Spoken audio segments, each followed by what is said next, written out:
Hello folks, so I want to talk a little bit about the types of cut, which I've spoken about before, but more specifically in terms of range and distance. And in some of the discussions we've had and the comments we've had under my videos on my channel over the last few weeks, a lot of people seem to only analyse types of cut, usually referring to the draw cut of the katana and other types of curved sword. They tend to only analyse it in terms of the power of the cut and the effect of the cut on the target. But there's another very important thing to consider in real swordsmanship, in real sword fighting. And this is not, cutting tatami mats and seeing how many rolls of tatami mat you can cut through and things like that, or how big a piece of green bamboo you can cut through. But in terms of actually hitting an opponent, a very important thing is distance, okay? How far away you can wound the opponent from.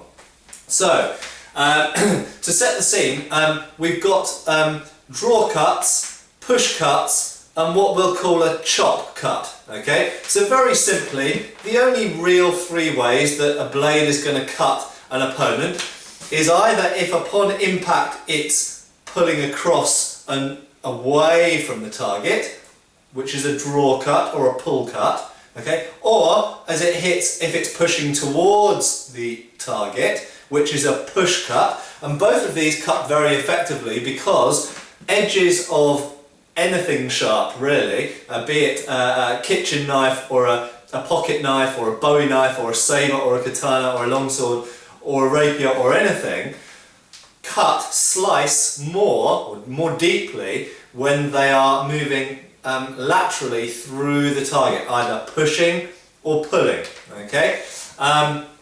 Now, you can also cut by a direct chop. That is completely 90 degrees perpendicular to the target and essentially with speed and percussion. And what that does is it chops more like a wood chopping axe, and it actually just splits what it impacts with. Now, it's actually in certain sword feats and essentially carnival tricks in a way with the sword, it's actually a really difficult skill to be able to give this kind of chop cut which hits completely perpendicular to the thing that you're hitting. And in actual fact, there was a trick in Victorian times whereby you would put an apple inside a silk handkerchief and you would hit the apple completely perpendicular to it, such that you did not slice the silk handkerchief, but you split the apple inside. And this was considered a great feat of skill because actually it's very difficult to hit a target so perpendicularly so that you have no push and no pull and don't slice that silk handkerchief at all and only split the apple inside. And in actual fact, if any of you have ever seen a demonstration, sometimes you see it in Kali and Filipino martial arts, sometimes you see it in certain, sometimes in Japanese martial arts, although they tend to, I think, stay away from these kind of tricks. And I've seen it in Chinese martial arts demonstrations as well, where someone lies down, for example, lies down on the ground with their bare tummy, usually a pretty girl, and they have something like a melon or a pumpkin or something like that on their tummy, and the person lines up very carefully and does this amazingly big swing and cuts through the fruit or vegetable or whatever they've got on their tummy, but they don't cut the person. And this is seen as an amazing test of skill. Actually, it's not that difficult to do. All you do is you apply no push and no pull, so you split the fruit but you don't cut the skin. And so this comes down to the very fundamental fact that human skin, flesh, bone, tissue, and very importantly clothes are not that easy to cut through. They have a resistive quality that a fruit doesn't, okay? So, pulling this back to the topic, push cuts and draw cuts, which are very easy to apply with any sword. They're not peculiar to tulwars or katanas or falchions or other types of swords that are associated with high cutting power. You can do a push cut or a pull cut with any type of sword. These push cuts and pull cuts are actually the normal types of cut. because if you're travelling forwards with a step and the opponent's travelling and moving around, it's very, very difficult in a real fight to apply a cut that isn't either a push cut or a pull cut. For it to be completely perpendicular with no movement in either direction, it's easy to do it in a trick on a stationary target, very difficult to do it in a fight. Okay, so bringing that down to conclude that part of the point, most cuts in actual fighting with a real human opponent will be a push cut or a pull cut. Now, to give an ideal pull cut or draw cut, the angle between the sword and the arm has to be kept not 90 degrees, but has to be kept closer to 90 degrees than 180 degrees. Clearly, if I hit an opponent with the blade in a 180 degree line with my forearm, i.e. straight and in line with my forearm, it's not going to give a draw cut. It will usually give a push cut. Okay? It could potentially give a draw cut if I'm moving away from them or they're moving away from me. Okay? But generally speaking, all cuts fall into this spectrum of being between 180 degrees to the forearm all the way up to 90 degrees to the forearm. Now, if you look at the reach of my weapon, okay, my blade, if I'm hitting someone with a perfect draw cut that's only just bigger than 90 degrees, okay, see how close I have to be to the opponent.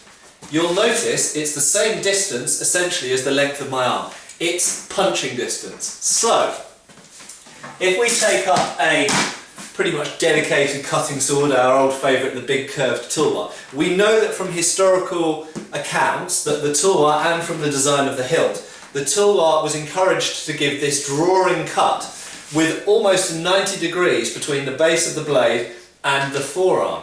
Now, when I give this type of cut, I have to be incredibly close to my opponent. It is in fact punching distance, okay? I have to be at punching distance in order to give this draw cut. Now, the draw cut is incredibly powerful. It's an amazingly powerful cut that will lop off limbs, and there's accounts of heads being severed, legs being severed, both arms being severed in one go, and so on. So it's an incredibly powerful, and this was with tulwars in the 19th century, and very, very well documented, incidentally, by British sources at the time, newspaper journalists and military authorities and so on, recording actually what happened with swords. So we're not talking about a far ago period of history with dubious sources.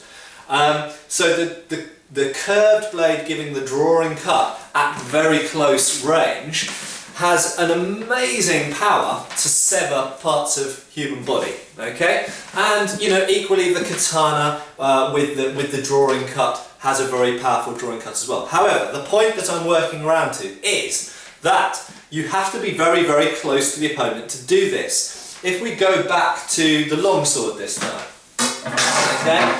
The longsword can give, and any sword can give, these drawing cuts. It is a little bit harder with the straight blade than it is with the katana or with the tulwar. In actual fact, it's easiest with the most curved blade, like the shamshir or the tulwar. With the katana, it requires a little bit more skill because the blade is curved, but it's not that curved. With a straight sword, it's actually a bit more difficult to give drawing cuts. However, you can still give drawing cuts with a straight blade. And in actual fact, in the 19th century, this was recommended to British cavalrymen to give the drawing cut with a regulation sabre that had a blade identical shape to this. Okay, so it's curved but very, very slightly curved. It's almost straight, really. Now, however, although we've said that the curved drawing cut has enormous power and you have to be very close to the target, now think about the stretched out, straight, reaching cut, which won't have anywhere near the cleaving power, but look at the range it's got, okay? I can now reach someone who is essentially the length of my sword blade away from my hands. So compare for an instant, we'll take two swords of similar blade length, giving a curved draw cut, look at the reach away from the distance from my hand, the reach I've got, and giving a sniping reached out cut with the blade without the draw cut. So the draw cut may be very much more powerful, but actually the chop cut, shall we call it, where we extend the blade outwards, has very, very much more range on it. So it's very important to recognise in swordsmanship that there are different kinds of cut, essentially pull, push and chop, and one isn't necessarily better than the other. They're dependent upon what you want to achieve in that second in the fight. And if you only rely on drawing cuts, you better be very good at getting very, very close to your opponent. And you've got to recognise that the person who has the reached out, extending flick cuts is going to have a lot more reach than you, a lot more. Almost the entire length of a blade more reach than you. So they're going to be able to hit parts of your body such as your hands, your arms, potentially even your head before you can reach them. Okay? So what is the best cut to do is dependent on situation, and you have to think of it in a real fighting context, not simply how many tatami mats can you cut through. Okay? Thank you.